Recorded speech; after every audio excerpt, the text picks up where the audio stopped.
Я приветствую вас, друзья, уважаемые гости, подписчики канала. Это прямой эфир. Игорь Мосейчук на связи прямо сейчас. Игорь Владимирович, приветствую вас. Приветствую вас, Александр, приветствую наших уважаемых зрителей.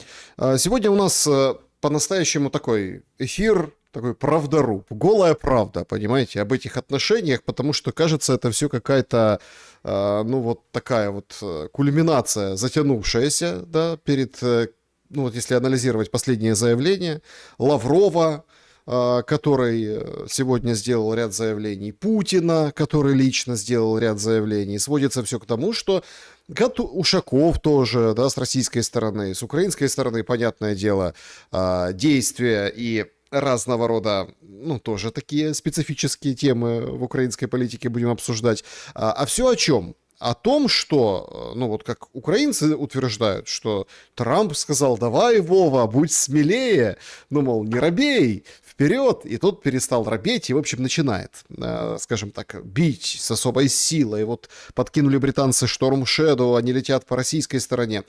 Что Россия? Россия готова к переговорам, и с Европой готова говорить, и, в принципе, готова говорить, отталкиваясь от последних контактов с украинской стороной. А я всем напоминаю в который раз, кто забыл, что последние контакты были чуть меньше года назад, это Стамбул-2, и тогда все остановилось и застопорилось на обмене меморандумами друг с дружкой. Двумя разными абсолютными меморандумами. Ну и, конечно, как это, дух Анкориджа. Его вроде как выветривают, но он никак не выветрится. Все это будем обсуждать сегодня. Ставьте свои вопросы обязательно в сообществе YouTube под анонсом нашей встречи, также в клубе зрителей Шелест и в чате трансляции, но, пожалуйста, в самом финале дождитесь, досмотрите до конца, и тогда пишите свои вопросы, ну, чтобы они не улетучивались в процессе эфира. Голосование сегодняшнего нашего разговора такое: кто больше заинтересован в перемирии? Все просто. Подчеркиваю, в перемирии. Варианты ответов: Украина, Россия, США или Европа. Все банально просто. Как бы вы ответили на этот вопрос? Ну и что скажете по поводу этой заварушки, которая прям вот такая из заявлений складывается? Ну, опасная, что ли? Я глубоко убежден, Александр, что самый больший в перемирии и в мире должна быть заинтересована Украина. Украина и украинский народ. И не просто должна, а заинтересована реально. Но украинская власть, нынешняя действующая украинская власть, заинтересована исключительно в перемирии для наращивания сил, продолжения войны и так далее, и так далее. Мир им не нужен, потому что мир будет означать выборы, мир будет означать смену власти, мир будет означать закрытие телемарафона и возвращение к свободе слова. Мир будет означать конец зеленого режима, конец режима зеленых гнид. Поэтому, соответственно, они заинтересованы исключительно в перемирии. А вот украинский народ, люди заинтересованы в длительном стабильном мире. Пускай он придет через перемирие, сразу придет в любой ипостаси, украинский народ заинтересован в мире. Поэтому ответ мой: Украина. Только подтекст разный в Украине, украинцев, точнее народа, и украинской власти. Хорошо, друзья, проголосуйте вы, мы в конце подведем обязательно итоги этого голосования. Ну и, конечно же, отсюда проистекает самый главный вопрос. Крым. Сегодня показали видео о том, как был поражен повторным ударом. То есть его уже поражали, этот мост железнодорожный, туда отправили технику, потом ударили еще раз, пролетели, посмотрели. Ну вот как бы парализуется железнодорожное движение, пытаются, да, и, в принципе, получается организовать топливный кризис и любые другого рода кризисов. Гордон выходит и говорит: Путин, какие тебе переговоры? Украина возвращает Крым. Вообще этот сон голосов о том, что Украина возвращает Крым, ну прям, я не знаю, из каждого утюга, кто плюс-минус и более-менее причастен к головам Геббельса или ими является, звучит. Слушайте, ну, если так трезво посмотреть, без эмоций, зачем нам показывают вот этот спектакль о возвращении прям целого полуострова, я так понимаю, военным путем?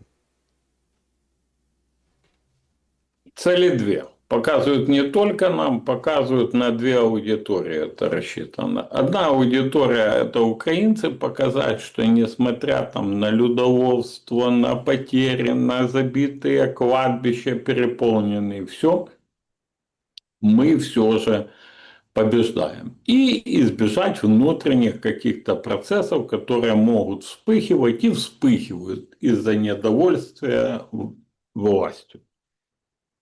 Они вспыхивают локально, но, как всем известно, как раз с локальных вещей начинаются более серьезные вещи. Поэтому успех, вот я читаю там некоторые пишут, ну наконец-то пророчество сбывается, Крым будет безлюдным.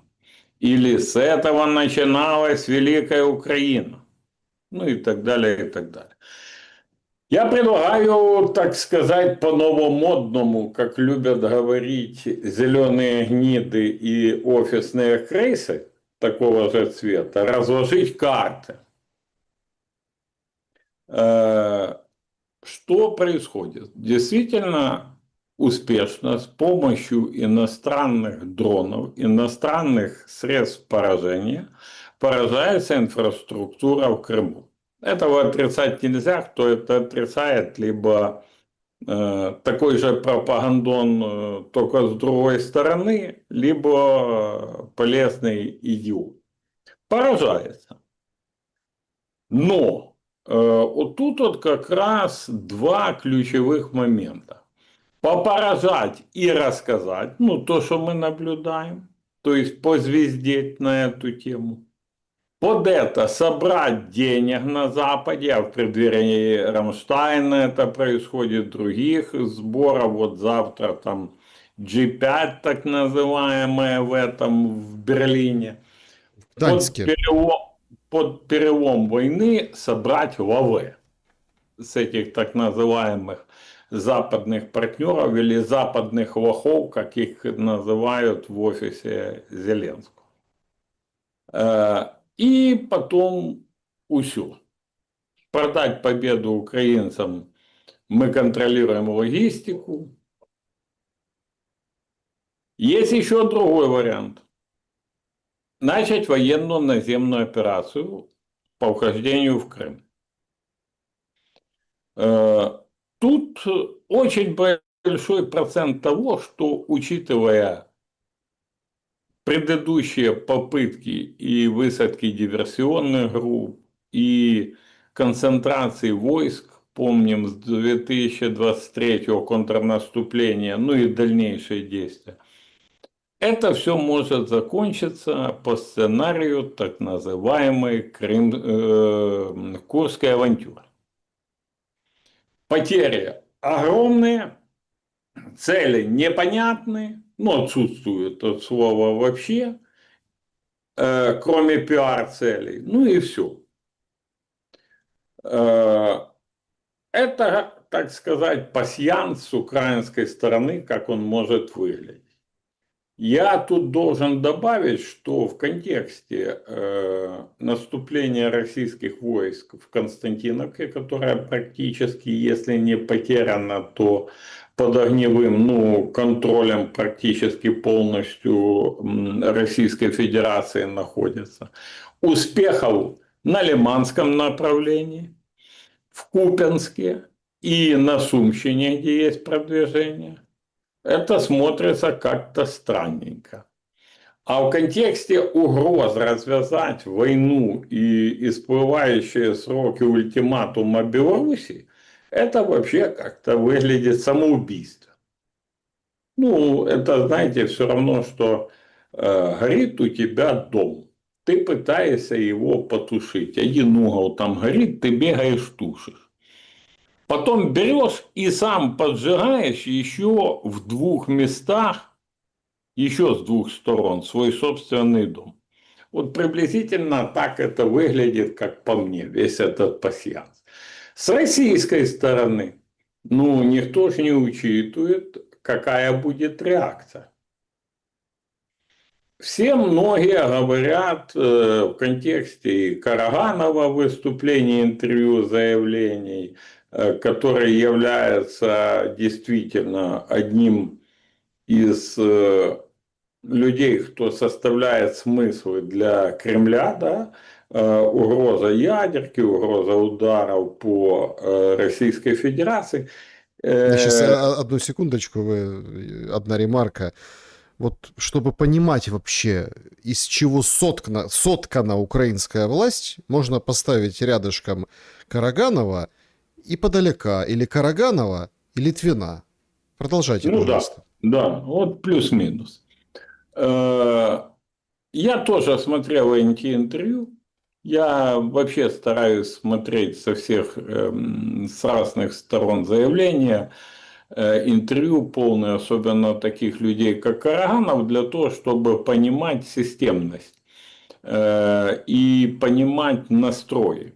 Понятно, что в его выступлениях есть тоже посылы, которые больше психологический, да, характер носят, но тоже надо считать, слышать между строк, да, грубо говоря.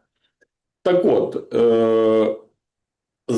карта номер один – затишье. То есть, как такового ответа нету. Да? То есть, вот бьют, все, устно Путин говорит, это дестабилизировать общество российское хотят. Лавров говорит, ответим, Медведев пишет там громкие посты, там, ну и так далее, и так далее. Да? Да, все это похоже на убаюкивание. И тут я не вижу прямого как бы желания России сразу нанести ядерный удар. Возможно, это будет не ядерный удар, возможно, это будет что-то другое. Я не исключаю, кстати, в контексте последних событий, фронтовых событий и обстрелов, что сценарий может развиваться в районе Запорожья, потому что там очень активно сейчас работают и кабами россияне, и беспилотниками, и артиллерией. И что интересно, один мост уничтожен уже, ну, выведен из строя. А по второму пути, который его называют на случай блокировки Запорожья дорогой жизни, это дорога между Днепром и Запорожьем по дамбе ГЭС. По ней наносятся регулярно удары. Выводить таким количеством ракет, кабов, ну и других средств поражений дамбу из строя сенса нету. Почему нету сенса? Потому что это 0,8% украинской энергосистемы. При нынешнем энергокризисе 0,8 плюс, 0,8 минус, ну аж большой роли не сыграет. Все же это понимают. А выводить эту дорогу из строя и перебить остаток мостов, да, переправа, это уже намного легче задача.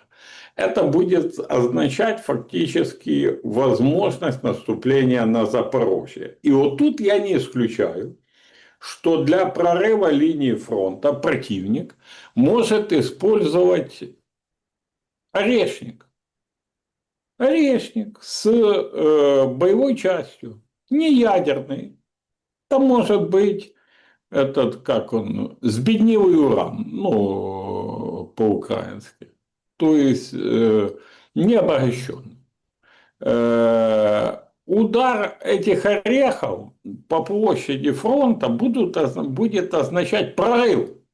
Потому что орешник рассчитан для накрытия большой площади. И сколько бы с него не смеялись там наши, ихние, западные, эти самые, мы не видели, как это, когда вместо болванок 34 взрыва одновременно гронами ложится на одну площадь. Мы не видели этого. Боюсь, что это может действительно опустошить целую территорию и открыть путь к прорыву, к наступлению. И это может быть как преддверие чего-то более сильного. Также я не исключаю, что цирконами, другими ракетами, гиперзвуком, да, могут быть разрушены логистические пути на западе нашей страны.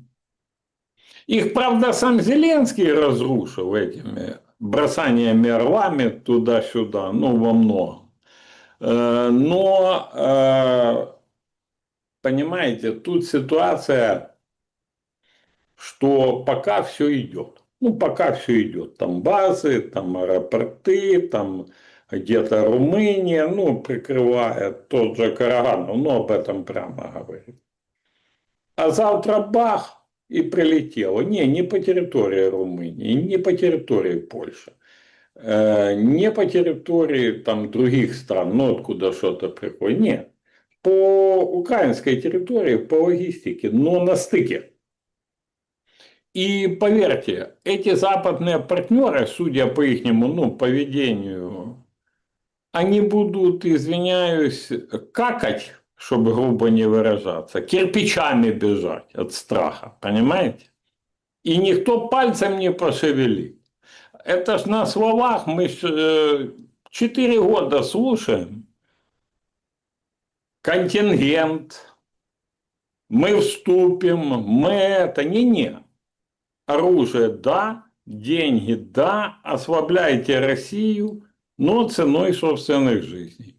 Нам это выгодно, поэтому мы за это платим. Так это прямое противоречие.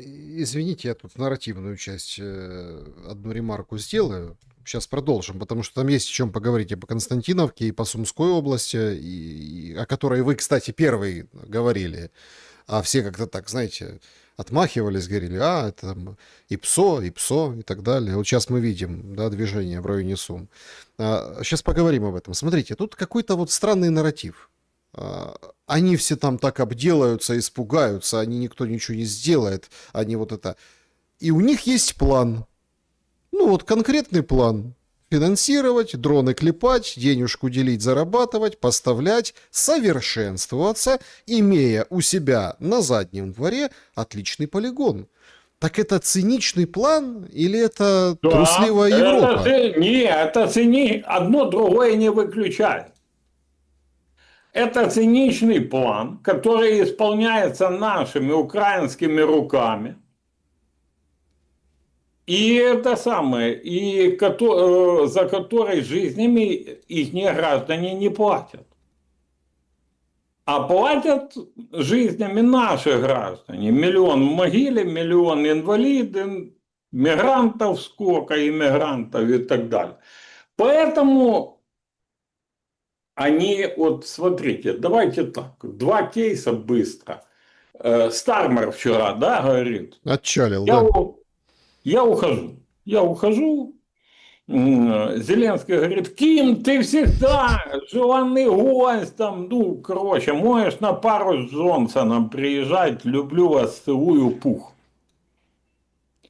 Я думаю, что, учитывая цинизм Зеленского, выключив телефон после общения со Стармером, он сказал Литвину, который, как правило, при этом всегда присутствует, говорит, слава богу! После него приходит еще более леворадикальный парень, он нам еще больше даст. И бабла, и вооружений. Политика Британии, и Стармер ее проводил, она очевидна. истощить Россию ценой жизни украинцев. Мы платим, мы даем оружие, мы на острове, вот они мы. Мы имеем свои интересы и финансовые, и в нефтеперерабатывающей сфере. И поэтому бейте по НПЗ, бейте туда, ну, то есть ослабляйте. Но платить жизнями за это будете вы, украинцы, не британцы. Ушел, мне говорят, ну, вот, я говорю, ничего не вот. Сейчас будет еще больше обострения, потому что человек, который готовится зайти, которого лейбористы готовят завести вместо Стармера, он еще более левый, он еще более, короче, все будет только обостряться. Изменения в ситуации с Британией могут начаться не раньше 2027 года, когда пройдут парламентские выборы, и я уверен, если ничего не изменится, а тенденций к изменениям нету, что рухнет двухпартийная система в британской короне. Вот после этого изменения могут быть. Учитывая, что корона ради сохранения будет подстраиваться под политическую историю любую, чтобы не народить среди правых нового Кромвеля, ну, политического Кромвеля, будем говорить, они пойдут на эти все изменения. Второй момент для меня абсолютно непонятный. Я, ну, знаете, честно, даже затрудняюсь объяснить для себя. Я слышал две версии. Обе, как по мне, какие-то, ну, фантастические. Одна версия, что ссора с Польшей это вообще чуть ли не ФСБшная агентура, которая в ушах, ну, Зеленского, которая это все нагнетает. Вторая версия, что это британские хозяева решили и Польшу попустить, которая слишком близка к американцам, ну и Да, и ждут, готовы вваливать 3 миллиарда долларов и ждут 5000 военных американских. База Да, из да, да, Германии идет да, в да. Польшу. Что Навроцкий это человек Трампа, который с ним там то и не хочет европейские эти самые. Вот давайте мы его путем этим. Ну и плюс, конечно, глобалисты. И в первую очередь немцы. Тут надо учесть геополитический расклад, что у Польши всегда было два противника. Притом, если Россия как противник без Украины совсем и не противник, ну, грубо говоря, да, ну, если не в союзе с Украиной, то Германия всегда. И Германия всегда и экономически, политически, ну, всегда. Ну, давайте хотя бы вспомним предыдущие парламентские выборы, когда они дали Украине, а точнее Зеленскому бабок, чтобы тот бросил ПИС, поддержал пронемецкую платформу обывательскую Туска, ну, глобалистическую, грубо говоря. И тот это сделал. Сейчас та же история. Он же прямо говорит нам, вот был этот Орбан, да, мы его тут чуть ли не снесли, вот Навроцкий, ну, типа туда же, ну, с ПИСом. Но вопрос в том, что вместо Орбана мы получили Бодяра, который еще более провенгерский, чем Орбан, который вывалил 12 пунктов, которые Украина якобы приняла, я их еще нигде найти не могу, ну, этого соглашения.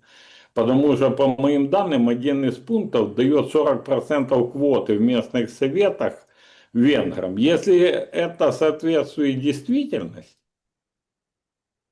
ну, будем говорить, за что тогда война раз, а второе, ну, это фактически, ну, не соответствует даже пропорции населения венгерского, ну, в Закарпатской области.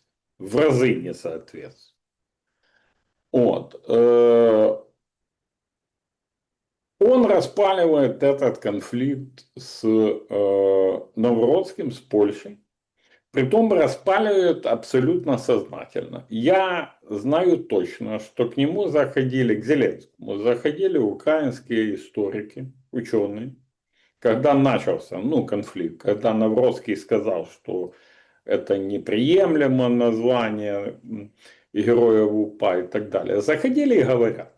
Притом довольно люди, в том числе националистически, ну, настроенные, но люди, ну, которые мыслят головой, заходят и говорят: Владимир Александрович, давайте этот самый переведем конфликт, ну, отзовем указ, переведем конфликт в научно-историческую плоскость.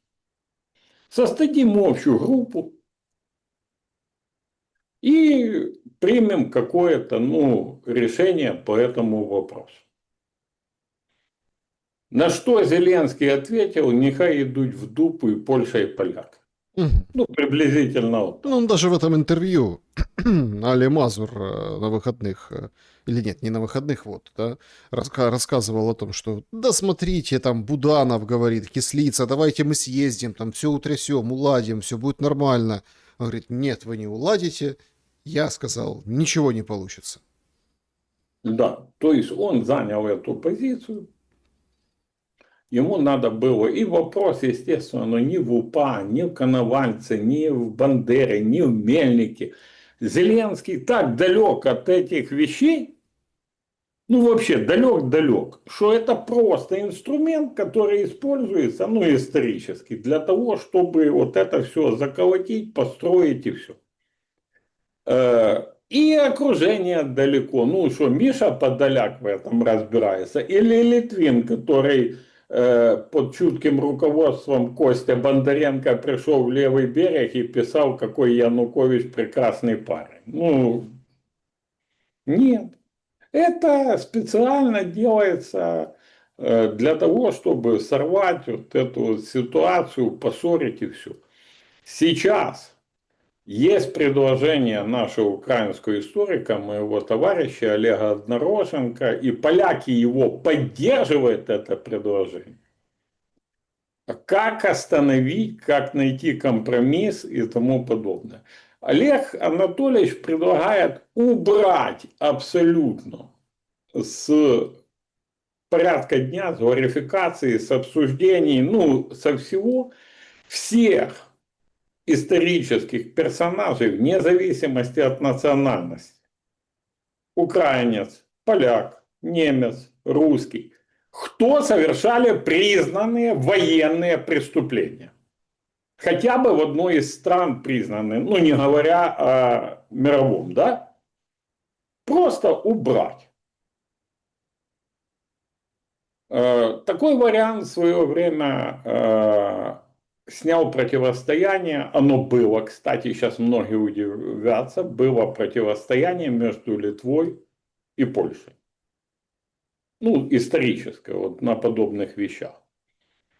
И Литва отказалась от Ну, смотрите, вы как бы говорите, смотрите, вы говорите о рациональных вещах, но мне непонятно, не исходя из рационального, не исходя из иррационального, а чё Кучма, Ющ отдавали своих белых орлов? Порошенко, но я от него вообще не ожидал. Он же и под санкциями, он же и, ну, вроде как, да, а все равно туда же. Это всех так пригвоздили, это всех так напугали? Или в чем секрет? Ну, смотрите, давайте быстро разберем, очень быстро. Первый, Кучма. Это не Кучма возвращал орла, а Виктор Пинчук, его зять, глава банды «Соросят» в Украине и куратор их.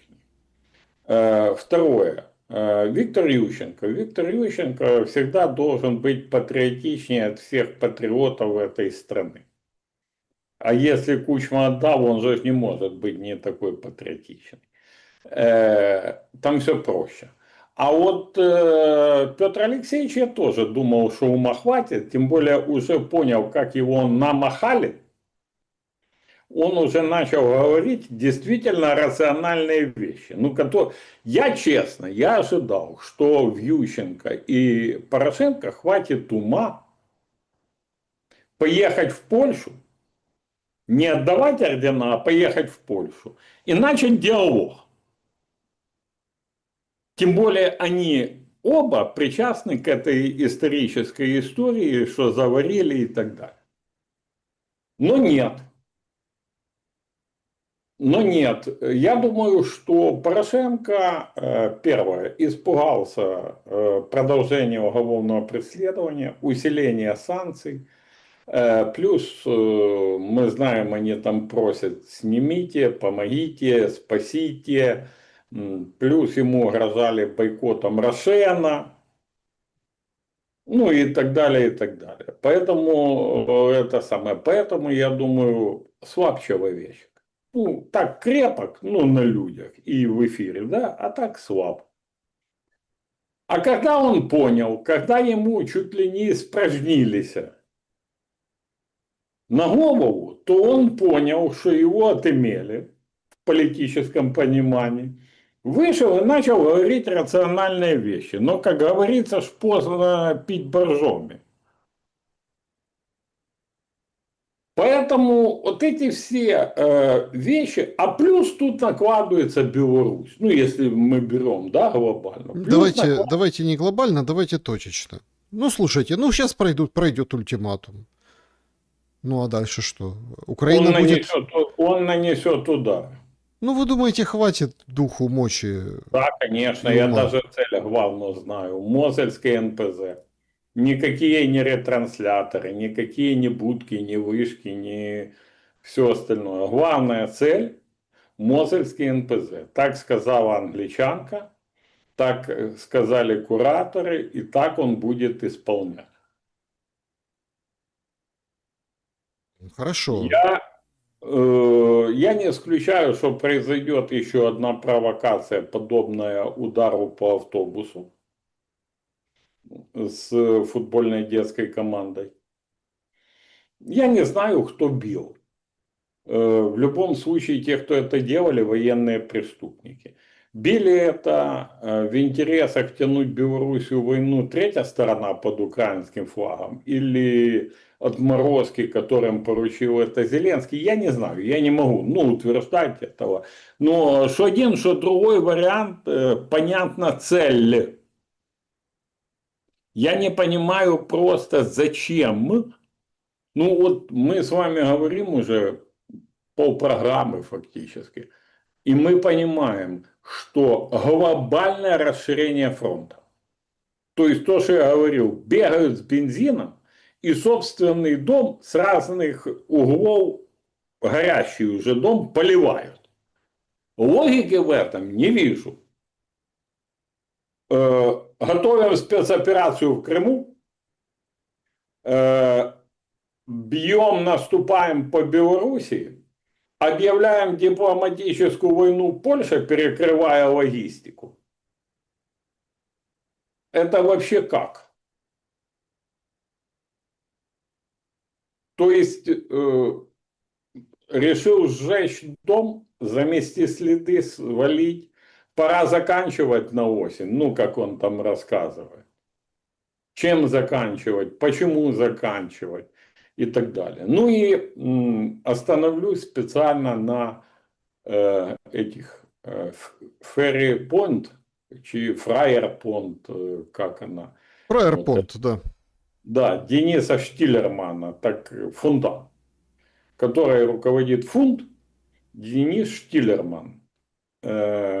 Так вот, Денис Штиллерман, если вы обратили внимание, руководя компанией, которая фактически прикрывает перекрашивание британских ракет «Штормс», там, закупает втридорого беспилотники, у которой там в Болгарии, в других странах прокладки, о них пишут регулярно, они есть там.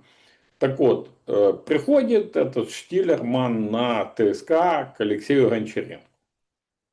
Может, вы видели это. Ну, ему там задают вопросы, и он там браварно, вот так вот, вот так вот, вот так вот отвечает. И вот один из его ответов, внимание, я думаю, многим будет этот момент интересен. был такой. Посольство США профинансировало проведение испытаний вооружений, производящихся в Украине. Куда инвестировал? Принимало участие, по-моему, он сказал, 4 компании. Полный тест испытания прошла одна, это Ferrypoint. Я с собаками ищу после ТСК любое доказательство того, что это правда. А его нету. Американцы говорят, этого не было. Наши военные говорят, этого не было. Где испытывали, неизвестно. Ну, то есть, человек пришел, я утверждаю это, и я думаю, что в ближайшее время этому появятся доказательства, потому что, я так понимаю, ТСК обратилась в посольство, ну, США. Этот самый... Не было никаких испытаний. То есть, пришел чувак, назвездел на ТСК, прикрылся американским посольством и пошел. А в это время лоббисты там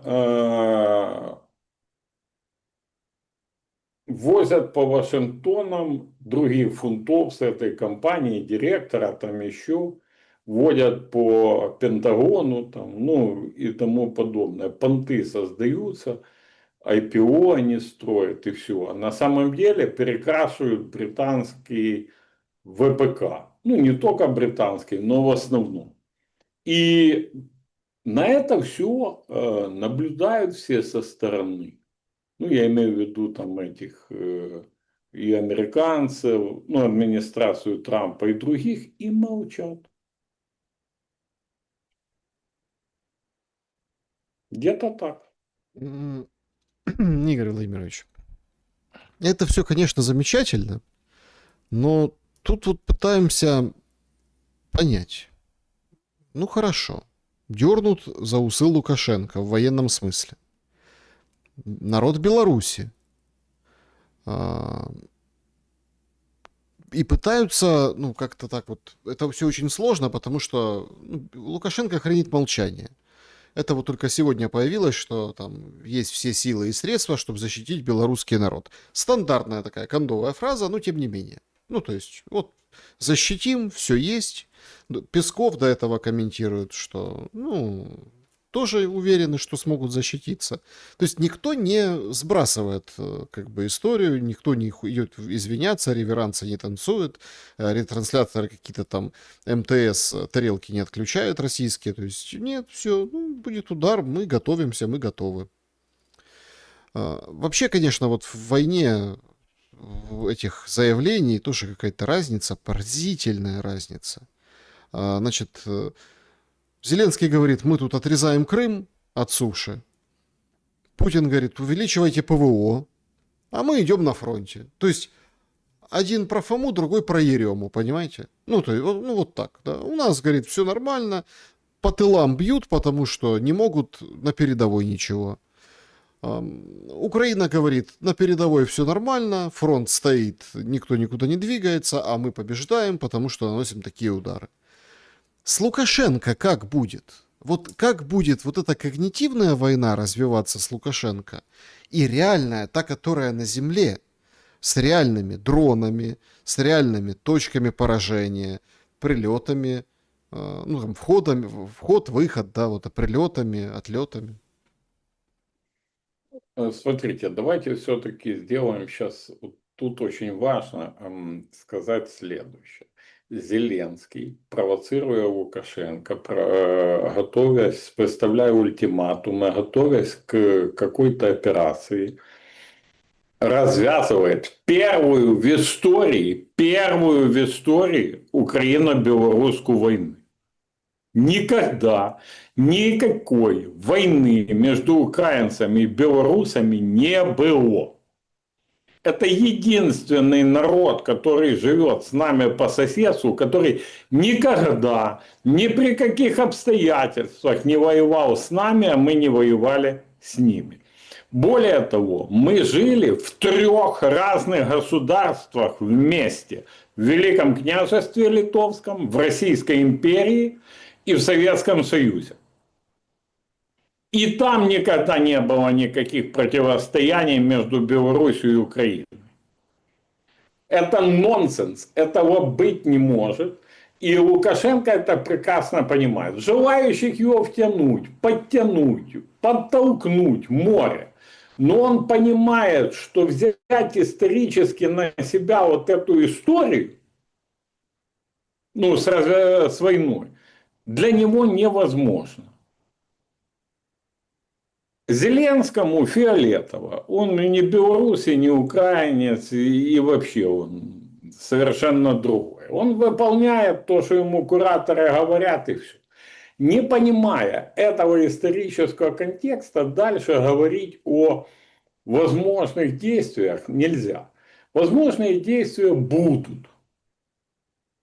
Но последствия их могут быть катастрофическими для зеленого режима. Катастрофическими. Почему?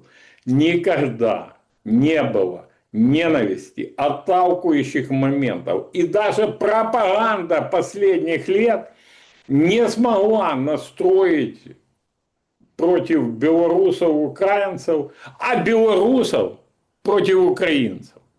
Не смогла. Поэтому это, если он, не дай бог, начнет, атакует Мозель, начнет это самое, будет ответ, развяжется война, это может к таким процессам внутри привести. Плюс часть Белоруссии и часть Украины – это единое пространство, связанное кровно-духовной связью. Волынь. И белорусская часть Волыни, и украинская часть Волыни. Это нонсенс. Это уже даже не брата там убийство. Это, даже назвать, тяжело как. Это что касается Беларуси. Кстати, по Польше поляки тоже должны бы прыть, унять и не подыгрывать Зеленскому, и не подыгрывать этой всей камарилье. Потому что любой исход истории, если это дальше будет продолжаться, противостояние, да, между украино-польских взаимоотношениях, он для Польши может очень плохо закончиться. Если Украина выстоит, то в новом поколении украинцев национальными героями не просто воины УПА будут, а гайдамаки с Уманской резней. Это надо учитывать тоже. А если, не дай бог, не выстоит Украина, то через 3 года российские полки, в случае чего, если будет необходимость, будут состоящие из этнических украинцев, будут брать Варшаву. А руководить ими будет какая-то реинкарнация Ивана Паскевича. Для зрителей расскажу, что Иван Паскевич, мой земляк, уроженец Полтавы, происходил из рода казаков, его предок был старшиной у Хмельницкого, а он сам являлся генерал-фельдмаршалом, графом Ереванским, покорителем Кавказа, светлейшим князем Варшавским, который в интересах Российской империи Николая I императора придавил в польское восстание и управлял железной рукой как наместник польским королевством в составе Российской империи. Поэтому поляки тоже должны осмыслить это все. И тоже должны делать выводы.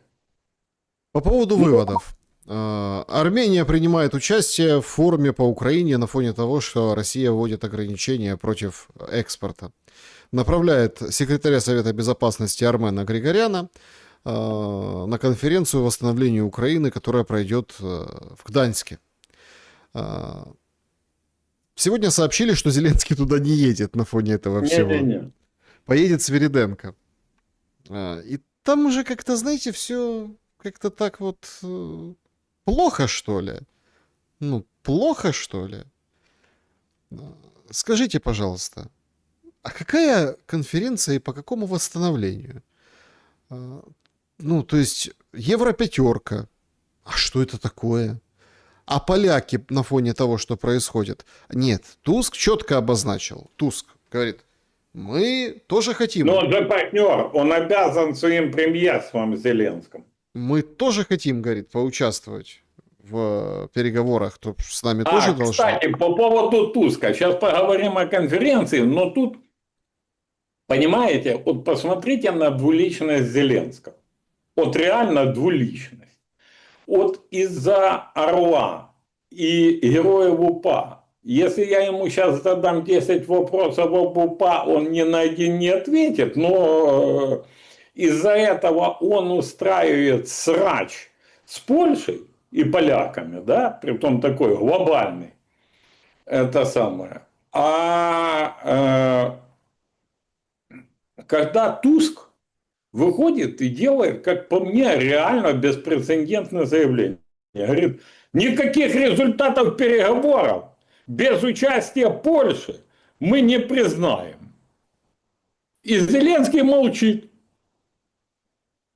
Просто молчит. Потому что Туск партнер. Вот и все.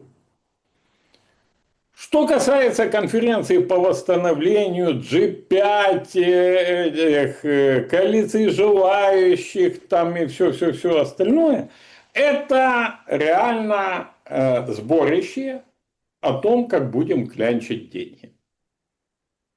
Будем клянчить деньги, я могу поспорить, Свириденко возглавит делегацию, потому что я боюсь, что, правда, зная поляков и их гонор, могут не посмотреть, что женщина, рассказать все, что думают. Потому что наговорено ж целый воз, вы же понимаете, целый воз наговорено дерьма. Ой, а как этих начали флешмобы, продукты польские в мусорник выбрасывать, вот это Ну вот. да, я же об этом. Целый воз дерьма наградили зеленые гниды и теперь едут там туда. Боюсь, обструкция может быть, ну реально, может быть обструкция. Значит, будут клянчить деньги. Могу поспорить, будут говорить, зимой будет плохо. Да. Поэтому вы заранее бабок дайте, а мы там разберемся. Fairpoint там, или кто там на откатах будет. Ну, уже там покажет это самое. Поэтому это такое. Ну, тут смотрите. Вот реально, после вчерашнего дня мне уже, вот спаси Господи и прости, и блевать хотелось. И я не знаю, что, как может существовать этот Кабмин после откровения этой ведьмы Тихой. Вообще, что происходит в стране? Всё отлично, свобода. Почему смотрите. молчат предстоятели церков? Ну, там одних сажают, а вторые, наверное, согласны, раз молчат, понимаете? Ну, Александр, ну это же, ну, ходят к ведьмам, погадать, что делать, узнать, кого назначить, в какие числа, какие указы подписать. А потом еще и оказывается, что их там стропонят, я извиняюсь, обсырают и обстыкают. Понимаете, это вообще... Я на Нет, месте, понимаете, я ладно. на месте Навродского, получая эти ордена и награды, в хлорке бы их выкупал перед этим. Понимаете, Александр, ну это вообще... Это на голову не налазит. Как? Ну, я на месте премьера. Ну, вот, во-первых, смотрите, есть моральная составляющая. В православной христианской стране вот это ведьматство, и никто не реагирует. Сексуальное сбочение, никто не реагирует. Но у меня второй вопрос. Вопрос со стороны нацбезопасности. Понимаете, вот оказывается это видео в руках, как стропонят министра. А Гетманцев еще ж выходит и говорит, да это министр обороны, понимаете, это министр обороны. Это вот Федоров. А если Федоров, какое уважение в войсках? Ты служишь под министром, которого ведьма стропонит. Понимаете? То есть, ну это кошмар. Так попадает это видео в лучшем случае в руки коррупционеру. Все тендеры ушли. Ну, мы же понимаем. А если оно попадает в иностранные разведки и тому подобное, одни скажут, ты воюешь до последнего украинца и покупаешь у нас это, вот это, вот это, и делаешь вот это, вот это, вот это, а вторые просто используют для, ну, короче, это, понимаете, ну, не то, что в голове не укладывается. И тут очень важный момент. Смотрите, нам больше 10 лет, эти 10, больше 20 лет нам рассказывали о западной политической традиции. Нам рассказывали о отставке в случае зашкваров каких-то, ну и так далее, и так далее. Я дико извиняюсь, у нас коррупционный скандал на коррупционном скандале. У нас скандал на скандале, связанный с этими самыми, с ведьмами, которые непонятно на какие разведки работают и какие стропоны используют. Тут мне позвонили, говорят, интересно, ей бесплатно супруги Кулебы магазина возили и с обогревателем или без? Ну, Вот. Но смотрите, это речь идет о гадалке, тоже популярной в сети. Она дает предсказания регулярно. Экстрасенсу Марии Тихой. Ее связывали с Ермаком, но она потом там появилась на суде у Тимошенко. И вроде у как Коломойского. у Коломойского тоже была. То есть, ну, такая очень как бы известная в этом ключе. И говорит, ну, а что? Ну, типа, не запрещено, не запрещено. А что тут такого? Ну, вот так. Ну, она, типа, считается черная ведьма и так далее. Ну, там же, понимаете, так там же очень интересно было сказано. То есть, там, ладно, там какие-то там на уровне министра, а Гетманцев, как вы сказали, там уже четко говорит, что это, что это за Министр министр. обороны Федоров, То да. есть, вы еще так выразились, там, солдат под министром обороны, который был под... Ну, ладно. Смотрите, она говорит, что кто-то с чужого аккаунта, а это вот там вот прям вот из оттуда 100 тысяч предлагал. 100 тысяч. Понимаете? Ну, смотрите, вообще, по большому счету, конечно, должна была бы с моральной точки зрения отреагировать церковь. Те, кто себя считают столпами общества, это самое культурными, я имею в виду. Но, кроме всего, должна отреагировать служба безопасности Украины. Ну, мы уже говорили, почему, это логично. Вот. А нет, ну, Алексей Гончаренко, Ярослав Залезняк, карты в руки. Вызывайте Марию Тиху на ТСК и допрашивайте, какого министра она стропонила. Но самое главное, правильно она говорит, ну что, законом не запрещено. А 30 тысяч, потраченные на стропонение, он задекларировал или нет? И откуда они взялись? И кто предлагал 100 тысяч? Угу. И что вообще происходит? А какие советы она им давала? В А процессе, проводилась, да. да, в процессе, да. А проводилась видеофиксация или нет? А у кого дубликаты видео? А продавали или нет? И когда мы увидим в сети не пленки Миндича услышим, а увидим видео Тихой. Понимаете? Превратили страну в остров Эпштейна. Ну, по крайней мере, банковую. Не страну банковую. Ну, не будем всех наших людей обижать. и оттуда руководят страной. У меня возникает важный вопрос, финальный, а потом к вопросам зрителей подведем итоги. Ну вот выходит Путин сегодня и говорит, что Киев пытается только создать впечатление сильных позиций для переговоров, реалии на поле боя другие. Путин не видит оснований отходить от стамбульских договоренностей. Дополнительные угрозы, которые пытается создать России киевский режим, это я цитирую, должны сводиться к минимуму. Это абсолютно решаемая задача. Россия продолжит уверенно двигаться по всем направлениям развития, обеспечивая безопасность граждан, решая вопросы экономического характера. Удары ВСУ, в том числе по детям, только стимулируют бойцов СВО выполнять боевые задачи. Также он сказал, что дойдем туда, куда хотим, ну, в целях СВО. И, в общем, риторика однозначная. Дал задание всем поручить, как бы, разработать ПВО.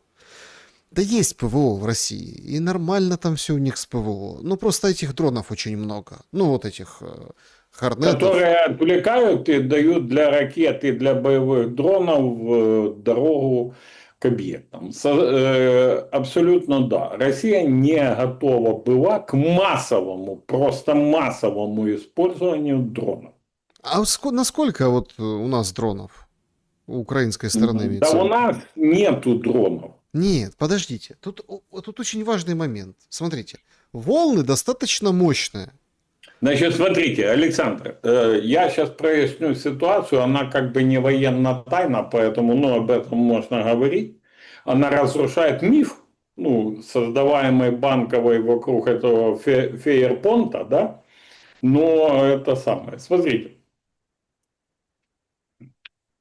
около 4-5 возникших с начала большой войны оружейных компаний украинских, которые до этого занимались разработкой, вместе с учеными, в том числе учеными остатками ракетной галузи, да, выехали за границу, открыли компании в разных странах. Я знаю, там даже испытания проводят на полигонах, действительно, и так далее. И производят и дроны, и перехватчики, и ракеты, и стрелковые, разные, вы поняли, оружие. Значит, его у них закупают на западную помощь. То есть они сказали, вы в наших странах регистрируйтесь, платите налоги, мы у вас будем на помощь закупать. Закупают то количество, которое необходимо. Хочу обратить внимание.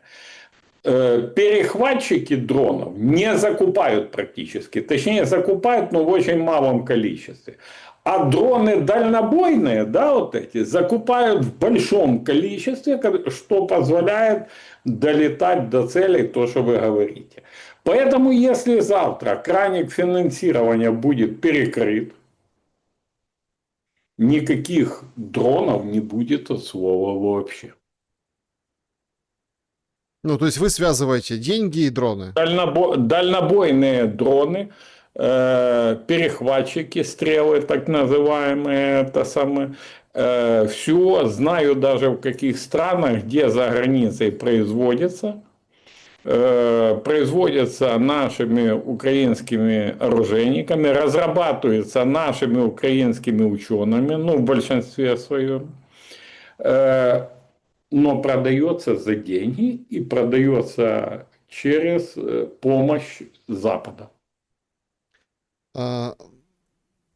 Как вы думаете, в какой перспективе Путин, задание Путина выполнено будет? И условно мы вот этот скажем так, хай или как пик, да, вот этот пройдем с ударами украинской стороны, такими картинками хотя бы, да, понятно, что они будут, и будет все равно что-то долетать и с той стороны, и с одной стороны, но имеется в виду вот этот кризис, скажем так, для южных территорий, да и там средней части России пройдет. Я сейчас Смотри, технический вопрос беру, я понимаю. не какой-то там...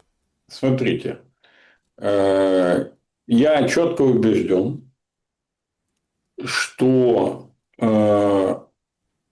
пока не наступил перелом в войне не в нашу пользу, мы имеем все шансы на мир. Когда-то я говорил, что это мир по сценарию Финляндии, ну, возможно.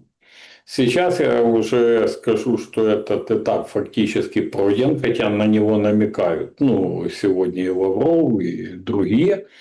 Но, Александр, это вариант Грузии. Ну, то, что сейчас возможно, это в лучшем случае для сохранения страны. Худший случай – это крах. Это крах. Зеленский к этому уверенно ведет. И тут не в ударах дело, не в прорывах даже дело. А дело в том, что зеленые гниды бегают вокруг нашего дома, который для них абсолютно чужой, который все, что в нем осталось, это доказательство их преступной деятельности, разноплановой преступной деятельности. Они бегают с канистрами и подливают бензин на еще не горящие участки дома.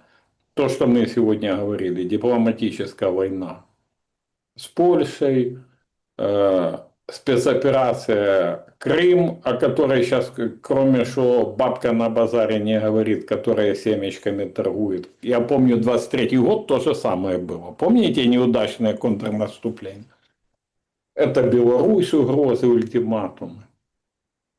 То есть вариантов два. Сейчас еще не пройден невозвратный момент.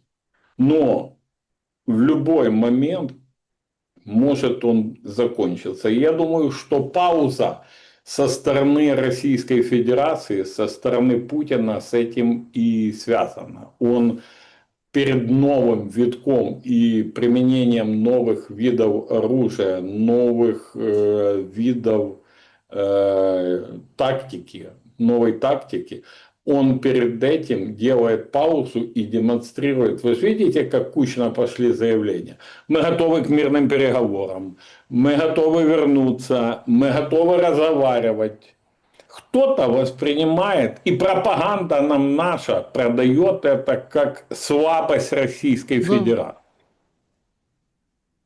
А я мыслю чуть по-другому. Я боюсь, что это красивая дипломатическая игра перед новым витком войны. Ой, слушайте, витки витками, но будем идти, подводить итоги опроса, идти к вопросам зрителей. Ну, давайте тоже так.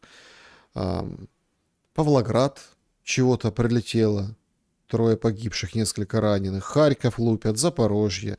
Удары это очень ощутимые и существенные. Трассы и дороги перерезаются точно так же с украинской стороны. Скоро будет Сумы доставаться артиллерией, да, то есть потому что движение там активизировалось, идут вперед. То есть Запорожье уже достают как равно. угрозы на угрозах. А сегодняшний случай в Одессе, это те, как бы, гении ПВО. Там вот распространили информацию, что полетело, мол, там куча дронов на Одессу, а потом вот это все этими писюнами позбивали. Ну, это дрон-перехватчик. А вот сегодня тоже сбили. Или не сбили, или пуля прилетела. Лежала 26-летняя девушка на пляже в Одессе. Ну и хлопнула ее. Ждали, 50 минут ждали скорую помощь и не спасли. Ну и там начинают. Над пляжем был сбит ПВО. Дрон. Над пляжем был сбит дрон. И слава богу, так нельзя говорить, но слава богу, что не 10, не 15 жертв. Потому что люди отдыхали на пляже. Ну, то есть... Ну, это же неправильно, когда ты раненый, Ну, ждешь... неправильно вообще сбывать над населенными пунктами что угодно. Я, кстати, хочу обратить внимание, это не оправдывает никого и никому ничего не дает, но хочу обратить внимание, что в большинстве своем массированные удары русских происходят ночью, а наши в последнее время начали бить днем. Боюсь, если русские тоже перейдут на день, у нас гражданские жертвы будут десятками, сотнями. Так, итоги опроса. Кто больше заинтересован в перемирии? 11% Европа, 14% США, 26% Россия и 49% это Украина. Спасибо большое, что проголосовали. Ну, вы тоже за Украину, правильно я понял? Конечно. Да, причины разные в народа и в верхушке, но смысл один. Переходим непосредственно в ваши вопросы. Начнем с клуба зрителей. Поехали. Здравствуйте. У меня вопрос, Людмила пишет. После вашего поста Марии Тихой, может ли быть, что ее откровение связано как раз с тем, что она точно знает о себе на видео, например, в той же квартире Миндича, и поэтому действует на опережение будущих публикаций, чтобы хоть как-то себя оправдать? И может ли красная книжка Буданова содержать ее клиентов? Если такое зафиксировано и в разных руках, то действительно, как же исключить шантаж манипуляцией депутатами, о действиях которых буквально страдает население? Смотрите, первое. Я уверен, что как минимум на пленках, я не знаю о видео, но на пленках Миндича тихо есть, я это слышал от своих источников в НАБУ. Я думаю, что в ближайшее время могут и появиться эти записи. Это раз. Второе.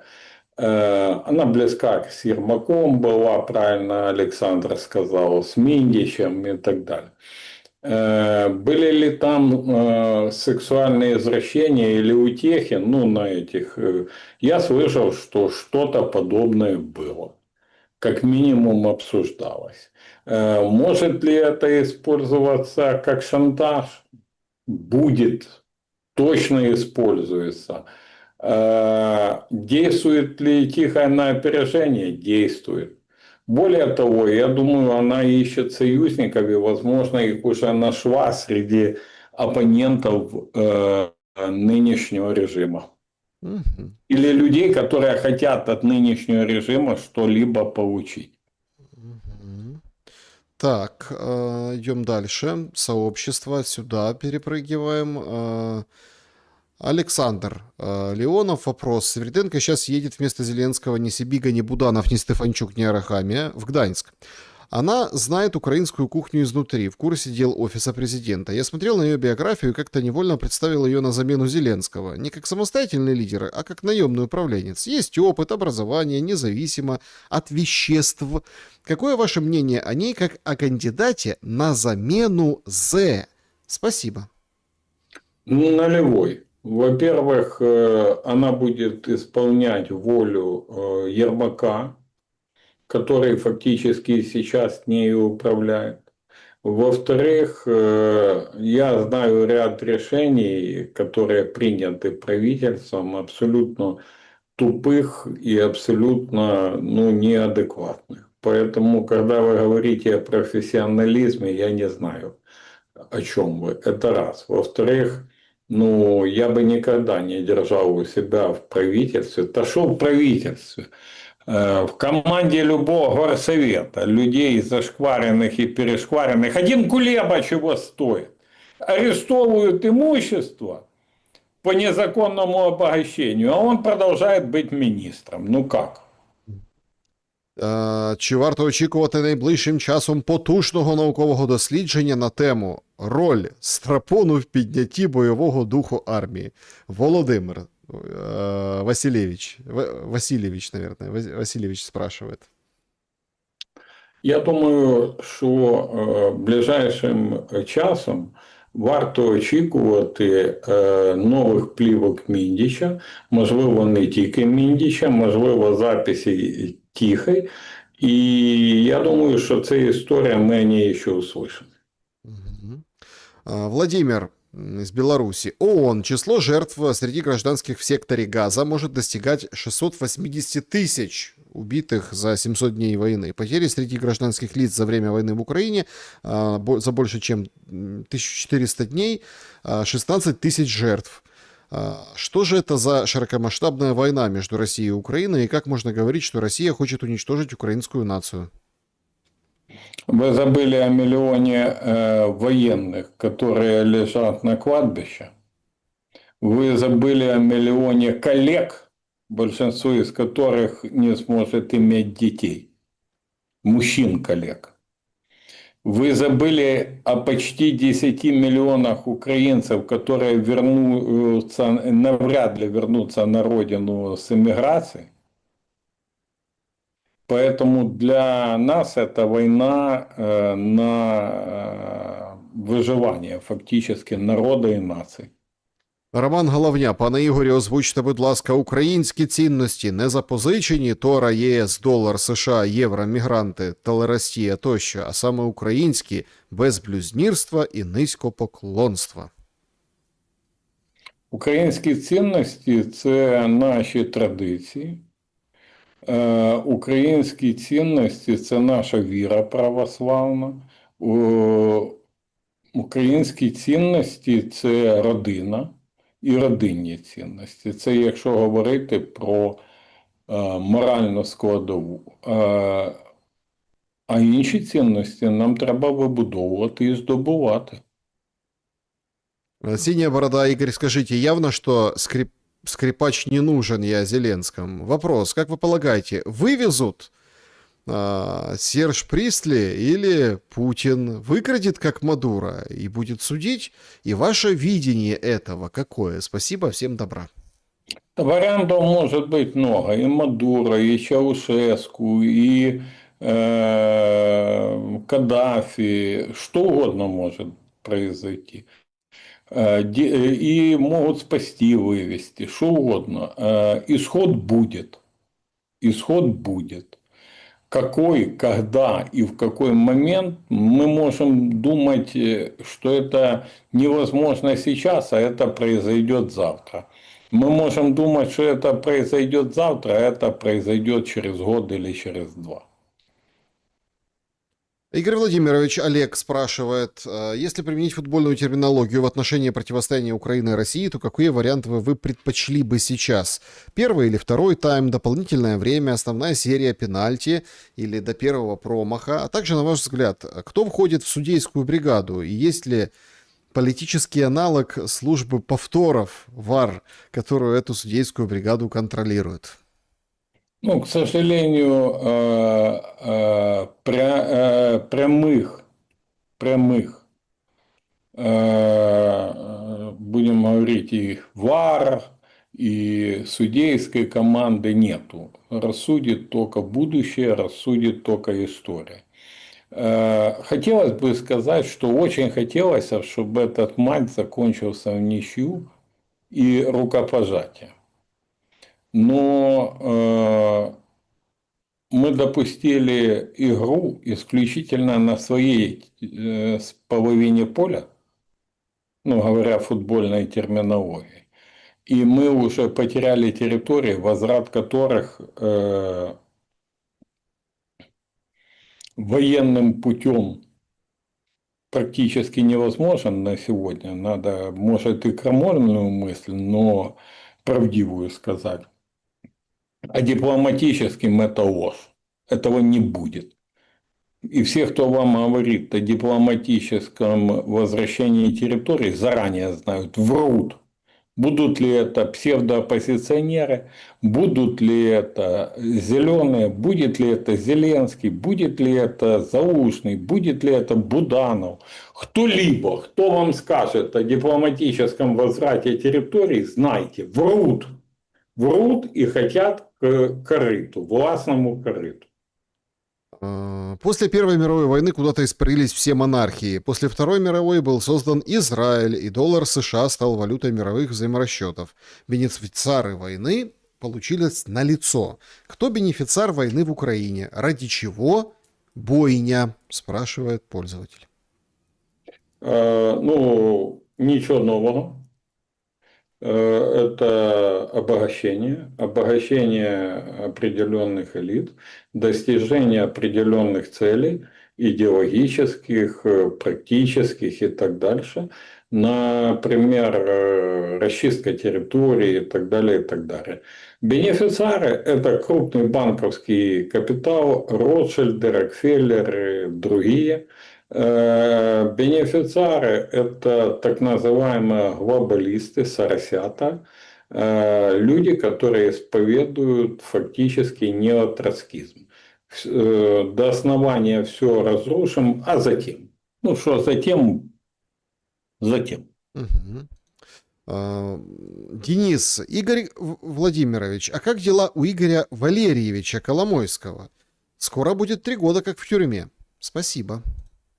Ну, я не имею возможности общаться с Игорем Валерьевичем, знаю информацию там через третьи руки, через людей, которые общаются с адвокатами.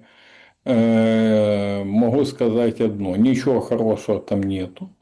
Материт, на чем свет стоит зеленых, посылает им в камеры тюремного наблюдения проклёны, лично Вове Кладбищенскому и всем остальным.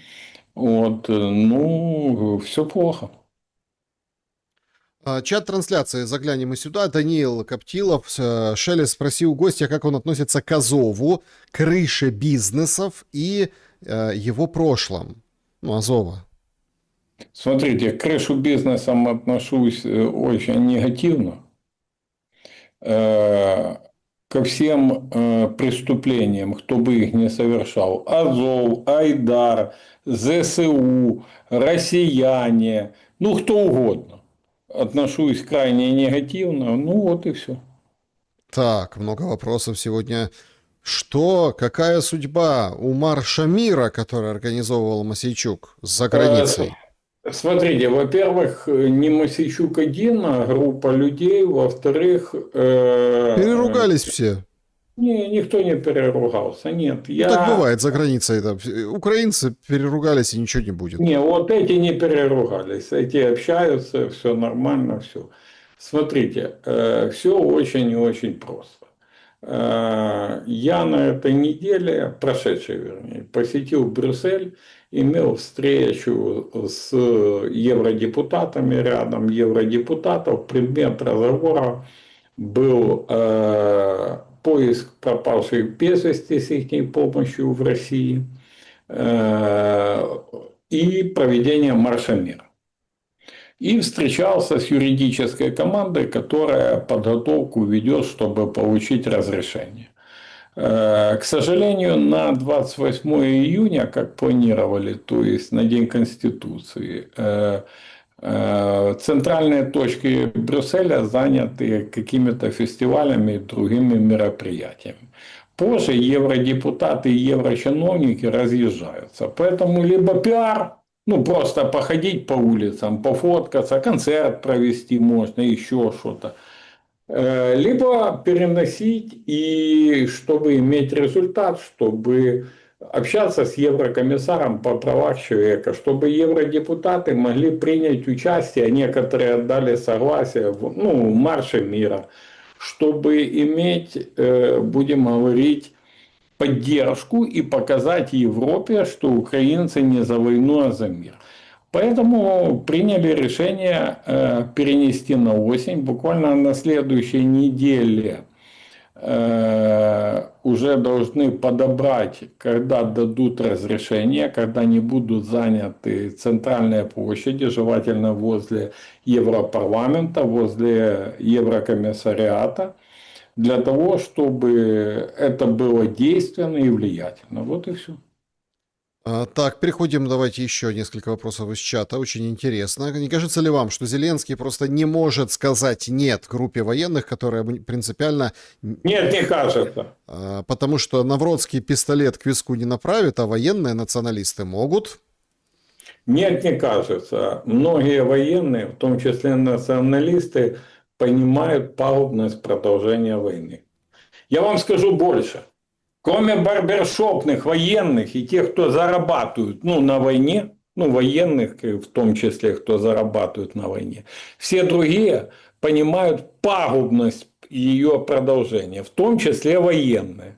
Они как никто это понимают. Они видят ситуацию на земле не через монитор, не со слов чьих-то, а сами видят. Игорь, а в какой момент, при каком президенте Украина встала на дорожку, которая привела к войне?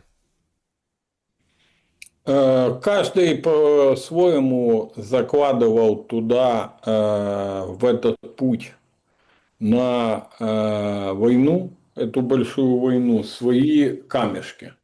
Где-то они были больше, где-то меньше. Я единственное не скажу о покойном президенте Леониде Макаровиче Кравчуке. Я скажу, начиная с Кучмы. Значит, олигархия, построение абсолютно коррумпированной системы управления страной. Это все знают.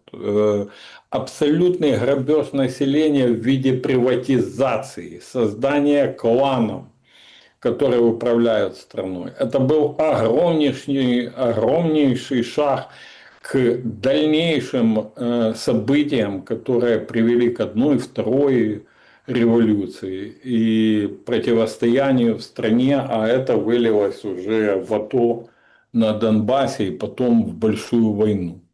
Значит, Виктор Ющенко, он, с одной стороны, сгладил противоречия с Россией, реально сгладил, реально начали в Украине работать деньги, как российские, так и европейские, так и американские. С другой стороны, он начал однобоко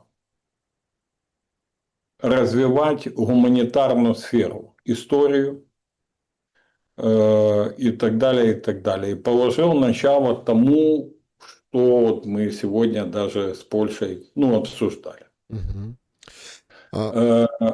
Янукович, он не имел никакого права убегать со страны. И ничего ему не угрожало, и никто мне не возразит, потому что я знаю, что последнее место, где ему предлагали остаться на территории Украины, был город Севастополь, база Черноморского флота. Что ему там угрожало?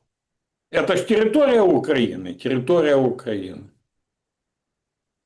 Мгм. Значит, Порошенко, тотальная коррупция, многие другие, уже начало раскачки войны, ну а это вообще марионетка, которая ведет просто к демонтажу, как очень правильно сказал покойный, царство небесное, Степан Илькович Хмара, команда зеленых ликвидаторов украинской государственности. А я добавлю, утилизаторов украинской нации. Добрый вечер, Игорь Владимирович. Скажите, пожалуйста, если наступит мир, пойдете ли вы на выборы в новую Раду? Чего стоит ожидать от Рады на первых этапах наступившего мира? Снова в ЕС и НАТО или разворот? Смотрите, пойду ли я куда-то, я не хочу обсуждать до того, пока не придет мир на нашу украинскую землю. Слово вообще. Не хочу. Готов ли я послужить стране? Готов. Но больше я бы занялся даже не депутатством, а привлечением к ответственности преступников, которые привели к этому всему, мародеров и так далее, и так далее.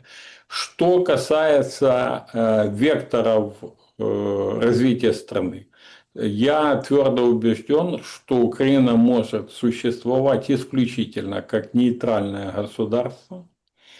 Украина должна прекратить строить антироссию, антиевропу, антиамерику, антипольшу, анти. Надо строить Украину, про Украину, а не анти что-либо. Вот. Это единственная формула существования Украины. Да, друзья, здесь, конечно, есть еще, я видел вопрос такой, что ВСУшников в Константиновке закрыли, заблокировали минами, чтобы те не вышли, правда это или неправда. Ну, таких историй много на самом деле, подобного плана. Поэтому, тем более Если хаотические действия во вред друг другу среди войск вооруженных сил Украины есть. Были ли такие случаи в истории так называемого СВО, а мы говорим прямо войны со стороны войск, ну, Российской Федерации? Тоже были. Ну, были. В конце концов, эти все генералы в одной школе учились, военной. И с одной, и с другой стороны. с одной миски Щи ели. хлебали. Да, солдатскую пайку. Именно щи. Да, именно щи. Друзья, всем большое спасибо, что побывали на нашем сегодняшнем прямом эфире. Игорь Владимирович, благодарю за время и мысли. Спасибо, Александр. Дорогие друзья, поддержите канал Александра Шелеста лайком, репостом, комментарием. Обязательно подпиской для подсанкционных каналов, это очень важно. Если есть возможность, донатом, и будет вам счастье, и будет всем нам мир, и будем жить, друзья. Берегите себя, добра и света, несмотря ни на что.